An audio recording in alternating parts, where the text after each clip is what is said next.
Good morning, everybody. Welcome to the Sunday morning coffee run edition of Lifestyle Evolution. I had a really interesting thing happen to me yesterday. It's kind of scary, to be honest. But you do a review, you sit back, you find out what the hell just happened, and you learn from it. So, I was at jiu-jitsu yesterday and learning some cool new skills, learning some takedowns, learning some submissions.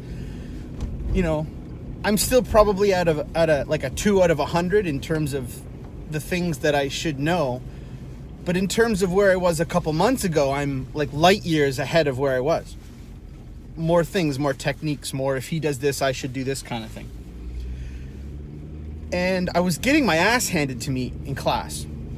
By all accounts, I was having a good class. I was learning the techniques. We were drilling them well. I was having fun, but I was just really getting dominated when we were rolling, when we were having like open sparring, I guess, if you don't know jiu-jitsu. And as a no-stripe white belt, total bottom of the barrel newbie, that's expected. The objective isn't to win. The objective is to learn and get better. And when you make a mistake, you go, what just happened and how do I learn from that? But it was really starting to frustrate me, I think, a little bit when I was looking back on it. I didn't realize it at the time it was frustrating me, but I was kind of getting to the point where I was not having fun. It was kicking my ass. But I was at the beginning of a match, I was stand up with he was a 4-stripe white belt, so he's been doing this for a while. And I was trying to think, okay, if he does this, I'm going to do this, and then I'm going to try this or this, and if that doesn't work, I'll do this and this and this and this and this. And I kind of just got into this really weird overload where I was I was shell-shocked. I wasn't able to move. I wasn't able to think.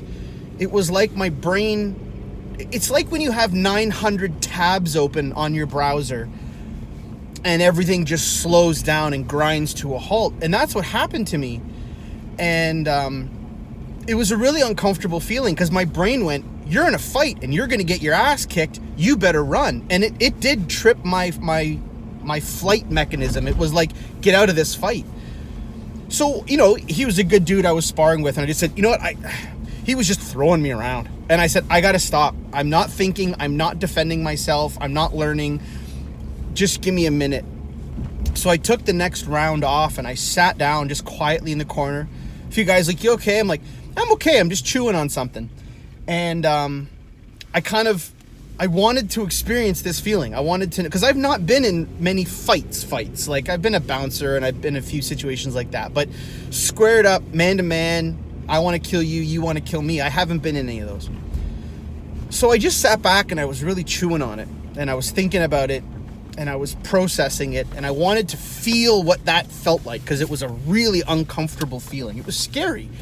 And I'm not going to lie, like for a moment, like there was this surge of emotion, just not fear, but I can't really yet describe it, but it triggered my flight response fast. So after class, I spoke with my incredible Professor Mike, and we talked about it, and he said it happens, and I figured that's what he was going to say, is it's just, you know what, you got a little bit of knowledge, you're thinking too much, you're overthinking, it's not instinctual, you just don't have enough time yet, enough time on the belt, but you're trying to do too much. And what I also realized is I'd lost sight of the objective. I was getting frustrated. So what I was trying to do was I was trying to get aggressive and I was trying to win the fight. And the truth is, as I said earlier, that's not the objective as a white belt in jiu-jitsu. The objective, aside from survival, is to learn. It's to drill. It's to get better. It's to learn from your mistakes. It's to try certain things and start to get certain basic components to become habitual. No one will ever tell a white belt to go out and roll, a no-striper white belt to go out and roll and try to win. Try to submit, try to dominate. That's not what you're capable of doing yet. And I had lost sight of that. And when what I was trying to accomplish wasn't possible, it just overloaded me. So what does this mean? You know, I think that a lot of times in life, we try to take on too much. We try to overthink things. We overcommit ourselves. We try to win at life as opposed to trying to get better, as opposed to trying to improve. By overthinking things, we tend to make really stupid decisions because, in fact, our brain is not all that good actually at multitasking, and it gets overloaded, and we panic sometimes. And then we trigger this flight mechanism. And what does that look like in life? Flight mechanisms look like living on your phone. Flight mechanisms look like binge watching Netflix, being disconnected from your spouse, not engaging with your kids, not having the energy and the courage to go out and play with them and get down on the ground and play with Legos and all that kind of stuff that maybe you're not good at, but you need to do as a parent. We withdraw from life into this weird world, and whatever that is. For some people, that might be an unhealthy use of porn. It might be booze or weed or Netflix or TikTok or whatever we're pulling away from. We get this flight mechanism. But what we should be doing is stepping back, recognizing that feeling, recognizing I'm feeling overwhelmed, and why. Maybe it's simply a matter of taking on too much and you need to cull. Maybe it's the things that I'm doing them subconsciously because I'm trying to win as opposed to getting better, right? Maybe our objectives are misaligned. Or sometimes we just have to step back and take a deep breath. Live in that uncomfortable moment so that if it comes again, we recognize it. And instead of running, we can respond, not react. Your lizard brain, this primal brain that has the fight, flight, or freeze mechanism, that's reacting. That's something's hot, take your hand off of it. That's someone throws a spear at your head, you duck. That's reacting. We don't want to react. So step back and instead of going, oh man, I'm failing because of this, or oh man, like there was a half a second where I was like, I can't do jujitsu. If this is going to be my response to some guy dominating me for 10 minutes, what the hell am I doing here? Okay, stop. You're going off the rails. You're reacting. Breathe. Think about it. Get into it. What are you doing? You're doing this, you're doing this, you're doing this. What should you be doing differently? Maybe this, less of this. Try to change this. And what's really interesting as I was driving home and thinking about this situation, I feel like actually in some way that's actually occurring in my world right now outside of jiu-jitsu. I'm taking on a lot of tasks. I've got a lot of commitments to other people. You know, I've got a new job by virtue of my company having been acquired, and my new role is very different than my old role. And I'm not sure if I'm fitting that yet. I don't know if some of the stuff that I'm doing on the side is in support of who I really want to be. If I'm trying to win, or if I need to step back and just get stuck into the process a little bit. So, you know, the parallels to jiu-jitsu just keep rolling in.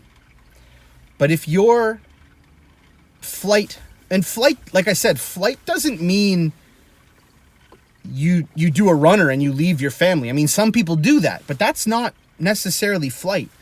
As I said, flight is you're withdrawing from life. You're living through a screen. You're living through some sort of outlet that disconnects you from the world because you don't want to deal with that. Well, you know what? Every now and then there's a time and a place for a bit of a disconnection. There's a time and a place to just kind of go, you know what? I'm going to stop thinking and I'm going to watch a couple episodes of Vikings and I'm just going to take my brain out of this world for a second. But that's got to be part of a very prescribed, deliberate response to the feeling of overwhelmed, to the feeling of flight. It's okay to step back. Sometimes a tactical retreat is necessary to regroup. So what am I going to be doing? I'm going to be inventorying over the course of the day and this week all of the commitments that I've made, all of the things that I'm doing. And I'm going to really, really ask myself, what do I want? Am I trying to skip some process? Am I trying to win as opposed to just get better? Do these things serve me? And what do I need to do differently so that I can get back in the fight, so I can get back in the game and continue to evolve? Don't be afraid of that flight mechanism. Don't be afraid of the freeze mechanism. Learn from it. Understand what just happened or what is happening that triggered that. What does my body want to do from a reaction perspective? And then take control of it. Take a few deep breaths. Literally take some deep breaths and then reflect, whether that's just in your head, whether that's journaling, whether that's talking with a coach, whether that's talking with a spouse or a friend. Talk it out, understand it, and respond accordingly and get back in the fight. I'm going back to jits today. I hope you guys have a fantastic day, and I will, in fact, always see you tomorrow.